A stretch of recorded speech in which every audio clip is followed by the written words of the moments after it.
ఈవీఎంల వ్యవహారం మీద ఉండవల్లి అరుణ్ కుమార్ సంచలనాత్మకమైనటువంటి ప్రకటన చేశారు. ఈవీఎంలకు సంబంధించి వాస్తవంగా అయితే కనుక క్రాస్ చెకింగ్ కోసం వీవీప్యాట్లను క్రాస్ చెక్ చేయడం కోసం సహజంగా ఒక రూల్ పెట్టారు.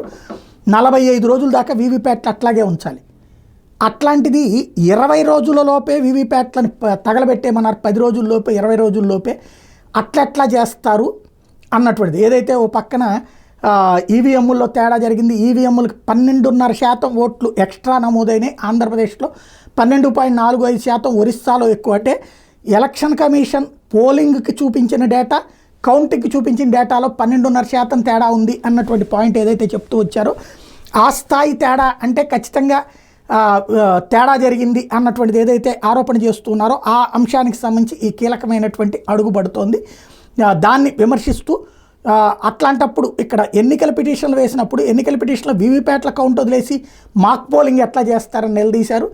అదే సందర్భంలో ఈ వ్యవహారానికి సంబంధించి ఎందుకు ముందస్తుగా 45 రోజులు ఉంచకుండా తగలబెట్టాలని ఆదేశాలు ఇచ్చారు, ఎందుకు తగలబెట్టలేదని అధికారులను ఎలా ప్రశ్నించారు, అప్పుడున్నటువంటి ఎన్నికల అధికారి మీనా అన్నటువంటి పాయింట్ని రైట్ చేస్తూ ఆయన మాట్లాడింది సంచలనం అవుతోంది. ఒక్కసారి ఆయన ఏం మాట్లాడారు విందాం. మహారాష్ట్రకు చెందినటువంటి ఓట్ ఫర్ డెమోక్రసీ అనేది ఒక రిపోర్ట్ ఇచ్చింది. ఆ రిపోర్ట్ ప్రకారం 12.54% ఏపీలో ఎక్కువ ఓట్లు లెక్కెట్టారని, పోలైన ఓట్లకి లెక్కెట్టిన ఓట్లకి 12.54% ఎక్కువ. 12.54 అంటే చిన్న విషయం కాదు. అలాగే పక్కనున్న ఒరిస్సాలో 12.48 ఎక్కువ లెక్కెట్టారు అని అతను ఒక పెద్ద లిస్ట్ ఇచ్చారు. వాడు ఎవరి ఓట్ ఫర్ డెమోక్రసీ ఇది ఫుల్ సర్క్యులేట్ అవుతుంది. ఇది అబద్ధం అయితే వెంటనే దాన్ని బ్యాన్ చేయాలి, వెంటనే చర్య తీసుకోవాలి. ఆంధ్రాలో 12.54 ఎక్కువ పెట్టారని చెప్పి అంటుంటే చంద్రబాబు నాయుడు గారు ఇందులో ఎక్స్పర్ట్. ఎందుకంటే ఫస్ట్ ఆయన ఈవీఎంలు తప్పు అని చెప్పింది ఆయనే. ఆయన దీన్ని క్లియర్ చేయవలసినటువంటి అవసరం ఉంది. లేదా ఓట్ ఫర్ డెమోక్రసీ వాడు బోగస్ వాడు ఉత్తినే ఏవో పెడుతూ ఉంటాడు. నేను చూశాను వాళ్ళ పేర్లు, అందులో ఎవరెవరు ఉన్నారు. వాళ్ళంతా చాలా పెద్ద రిప్యూటెడ్ ఫెలోస్. మరి ఎందుకు అలా పెడుతున్నారని ఇంకో విషయం, నిన్న బాలినేని అతను వేసినటువంటి పిటిషన్లో ఇప్పుడే దేశాయ్ గారు పంపారు నాకు. దేశాయ్ గారు పంపిన దాని ప్రకారం చీఫ్ ఎలక్టోరల్ ఆఫీస్ మీనా గారు 26/6/2024 నాడు ఒకటి ఇచ్చారు. అది అందరికీ కూడా తిరుగుతోంది, మీకు కావాలంటే పెడతాను నేను. దాంట్లో ఆయన చీఫ్ ఎలక్షన్ ఆఫీసరు ఆయన ఏమి ఇచ్చాడు, ఇవన్నీ కూడా కౌంటింగ్ అయిన 10 రోజుల్లో మొత్తం డిస్ట్రాయ్ చేయమన్నారు. అప్పుడే 20 రోజులు అయింది, 26వ తారీఖుని ఇచ్చాడు ఆయన. అప్పుడే 20 రోజులు అయింది, ఇంకా ఎందుకు డిస్ట్రాయ్ చేయలేదు, వెంటనే అన్నీ డిస్ట్రాయ్ చేయండి అని చెప్పి ఆయన ఇచ్చాడు. అది పంపిస్తే అది చూసి నేను ఆశ్చర్యపోయి దేశాయ్ గారిని అడిగాను, ఇదేంటండి బాబు అని. వెంటనే దేశాయ్ గారు యాక్ట్ తీసి పంపించాడు. Section 81 of the representatives of people act. ఇప్పుడు అదే ఇక్కడ వచ్చి కూర్చుని రాసుకున్నది ఆయన ఇందులో పంపించాడు వాట్సాప్లో. దాని ప్రకారం 45 రోజుల వరకు అది సురక్షితంగా పెట్టించాలి. ఎందుకంటే ఎలక్షన్ పిటిషన్ అవడం వేస్తాడేమో, ఎలక్షన్ పిటిషన్ వేసేటప్పటికి అన్నీ కూడా సురక్షితంగా ఉండాలి. 45 డేస్ టైం ఇచ్చింది యాక్ట్. మీకు గుర్తుందా, జక్కంపూడి రామ్మోహన్ రావు గెలిచినప్పుడు వడ్డీ వీరభద్రరావు కోర్టుకు వెళ్ళాడు.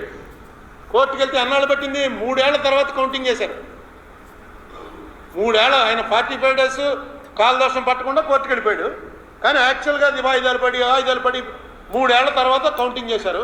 చేస్తే 650-700 ఓట్లతో నెగ్గాడురా రామ్మోహన్ రావు అనుకున్నది 200-250 ఓట్లు కాదు, తప్పు, ఇతను నెగ్గింది 340 ఓట్లతో వచ్చింది జడ్జిమెంట్.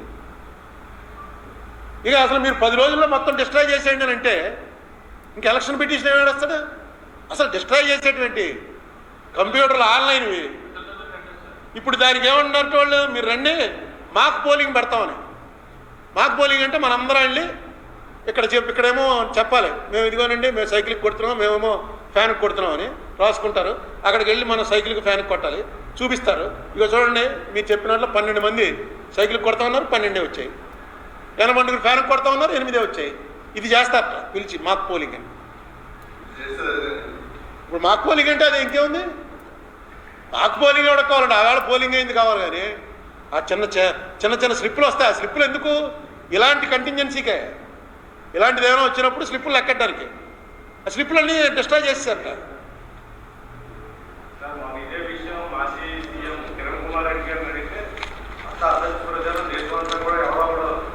అదే ఇదంతా అసత్య ప్రచారం అని చెప్పవలసింది ఎవరంటే, దీని మీద ఎక్స్పర్టీజ్ ఉన్నటువంటి చంద్రబాబు నాయుడు గారి కెపాసిటీ ఉంది.